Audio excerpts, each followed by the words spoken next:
Tarifa, custo, remuneração, subsídio, gratuidade, lucro. Já deve saber do que estamos falando, não é mesmo? Se pensou no preço da passagem de ônibus, você acertou. Um assunto que preocupa a população porque o impacto no bolso dos cidadãos não é pequeno.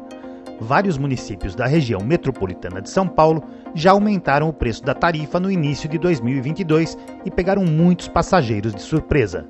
Francisco Cristóvão, presidente do SP Urbanos e vice-presidente urbano da FETPESP, falou sobre o tema nesta entrevista esclarecedora dada ao jornalista Marco Antônio Sabino durante o programa Olhar de Repórter na Rede Bandeirantes. Francisco Cristóvão começou explicando a diferença entre tarifa e custo. Custo é uma coisa, tarifa é outra. Custo é uma questão de engenharia e de economia. Tarifa é um problema social e político. As empresas operadoras, elas têm que praticar o menor custo possível. Ela tem que buscar todas as racionalizações próprias da prestação de um serviço com qualidade. A questão da tarifa é um ato discricionário do prefeito. O prefeito define, né, em função da capacidade de pagamento da população, da capacidade de subsidiar, né, o serviço, assegurando que as gratuidades que hoje representam 25%, né, da quantidade de passageiros que são transportados. Pra você ter uma ideia, né, do mix de passageiros, né, 12,5% são idosos, né, cerca de 8% são estudantes e 4% deficientes. Quer dizer, nós temos quase que 25% da quantidade de passageiros que representam as gratuidades por segmento. Mas nós temos ainda, só para concluir, 22% de gratuidade decorrente da possibilidade do passageiro, com apenas uma tarifa, poder fazer 3 baldeações. Mas antes eu queria entender do senhor, ok, a decisão de aumento da tarifa é do prefeito. Correto. Mas os custos, aquilo que a prefeitura repassa, seja por tarifa, seja por subsídio, as empresas de ônibus está defasado em quanto hoje? Em nada. Certo? Nada, porque exatamente o contrato que nós assinamos, esse contrato já era de 2003, foi renovado agora em 2019, ele estabelece o seguinte, né, que a remuneração das empresas, ela acontece em função de uma planilha de custos, que leva em conta todos os custos variáveis, fixos, que são inerentes à prestação do serviço. Então, o que acontece? Para, né, transportar, né, a quantidade de passageiros que nós transportamos em São Paulo, beira, certo, 8 milhões de viagens diariamente. Nós temos uma frota de cerca de 12 mil ônibus que rodam diariamente. Isso tem um custo, né, total. Esse custo, só para te dar um número de novo, anualmente custa algo como 8 bilhões de reais. A prefeitura arrecada 5 bilhões de reais com o pagamento das tarifas e ela aporta 3 bilhões de reais para cobrir as gratuidades que acontece no sistema. Que é o chamado subsídio. Que é o chamado subsídio. Muito bem. Então, hoje, as empresas estão recebendo o suficiente para dar conta desses reajustes de insumos que aconteceram. Exatamente. Na medida em que acontecem os reajustes, né, eles são repassados para a remuneração. Anualmente, nós temos o reajuste em maio, e esse reajuste é feito no que nós denominamos com base numa cesta de índices, que aí leva em conta o aumento do pessoal, o aumento do diesel que está acontecendo. Você vê, só nesses últimos 12 meses nós tivemos mais de 70% do aumento do custo do óleo diesel, e que as empresas vêm suportando. Mas em maio, agora, o valor da remuneração pelo serviço prestado terá, certo, um novo... Esse é um assunto bem complicado, mas como mexe diretamente com o bolso das pessoas, vamos tentar traduzir aqui com calma. Então, o que o senhor está me dizendo é que hoje, se não subisse a tarifa, se não subisse a tarifa e a prefeitura continuasse pagando o que paga hoje para as empresas, o sistema está equilibrado. O sistema está equilibrado. Perfeito.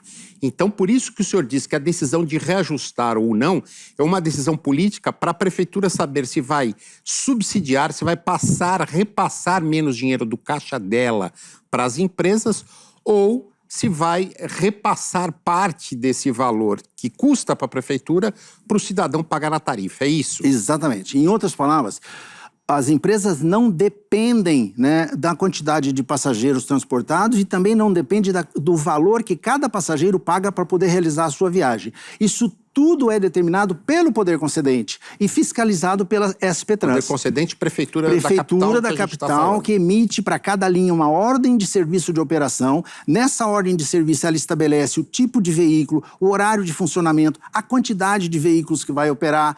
Ela determina tudo. A nossa capacidade de ajuste, né, da operação, ela é muito pequena e é sempre feita de acordo com a orientação da SP-Trans. O senhor falou que esse subsídio está na ordem de 3 bilhões, né, que é o dinheiro que a prefeitura passa para as empresas para cobrir aqueles custos que não estão, para equilibrar, para aqueles custos que não estão cobertos pela tarifa.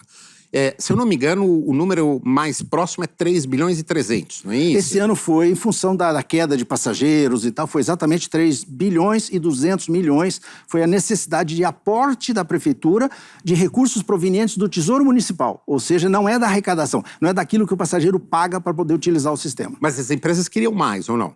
Não, as empresas trabalham, certo, com uma planilha, não é nem mais nem menos, certo? Né? É um preço justo pela prestação do serviço. E não são as empresas que calculam isso. Quem calcula esse valor é a SP-Trans. E ela tem uma planilha detalhada de custos e leva em conta o custo da mão de obra, custo do óleo diesel, o custo do próprio veículo, né? Os impostos, os custos administrativos. É uma planilha muito complexa, mas que está à disposição da população. A gente ouve muito, Sabino, sabe? Que é Caixa preta. Caixa preta, que precisa... Eu mesmo já falei isso aqui. Precisa de mais transparência. É confuso demais. Não, é complexo demais, sabe? Não é uma coisa fácil, mas os dados estão absolutamente disponíveis para quem quiser deles fazer uso. O IDEC, há pouco, falava o seguinte, que esse subsídio da prefeitura tem que pagar os custos, mas não tem que pagar os lucros das empresas. O senhor concorda com isso? Esse dinheiro acaba remunerando também as empresas ou não? Então, outro conceito importante. O subsídio é ao passageiro. As empresas não são subsidiadas. Elas são remuneradas pela prestação de um serviço cuja remuneração é calculada com base numa planilha de custo. Então, subsídio não é para a empresa, lucro, é para o passageiro. como qualquer empresa. Como qualquer empresa. As empresas são prestadoras de um serviço, são empresas da iniciativa privada e não são empresas públicas. Então, né? o que o IDEC fala, de alguma forma, você pode ter uma visão diferente, mas o que o IDEC fala de que ali no subsídio está incluído uma parte, um percentual de lucro das empresas, é verdade. Previsto na planilha e também está na transparência, é só entrar. É 5%. Previsto na planilha. 5% é a margem de lucro. É a margem de lucro das empresas. Simples assim. Bom, vamos lá. Se não houvesse subsídio hoje, se a prefeitura não repassasse nada para as empresas, quanto deveria custar a passagem em São Paulo? Pois é. Hoje, esse cálculo já está feito. A tarifa, se não houvesse o subsídio, deveria estar na faixa de R$7 por passageiro. R$7. É um valor impossível de ser pago. Impossível. Por isso, há necessidade, e veja só, hoje já começa a ter uma consciência nacional. É impossível prestar serviço de boa qualidade por ônibus sem que haja, né, um subsídio das prefeituras. Isso acontece no mundo inteiro, demorou muito para chegar no Brasil, mas agora já faz parte da nossa realidade. Vamos ao raciocínio contrário.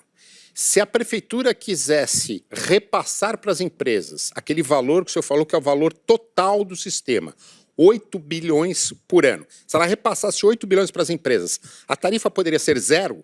Poderia ser zero. O ônibus poderia ser gratuito? Poderia. É exatamente, né, a tese que muita gente defende. Eu queria agradecer a sua presença aqui. Volte sempre. Obrigado, Sabino.